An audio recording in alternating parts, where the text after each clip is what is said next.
Sa wakas ay tila may paglilinaw ng aktor na si Paolo Avellino hinggil sa totoong naging estado ng relasyon nila ng aktres na si Janine Gutierrez. Ayon sa aktor, ay magkaibigan sila ni Janine.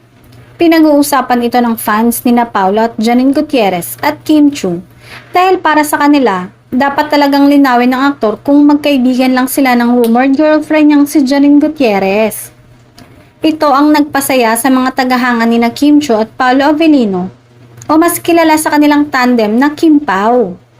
Ayon sa Kim Pao fans, mukhang may something talaga sa dalawa at mukhang gumagawa ng paraan si Paolo para makuha ang puso ni Kim Chiu.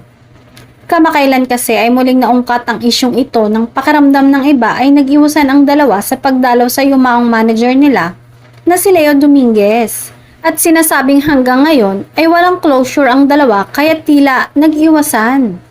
May bulong-bulungan ding pinagseselosan noon ni Janine si Kim kaya raw naghiwalay ang dalawa.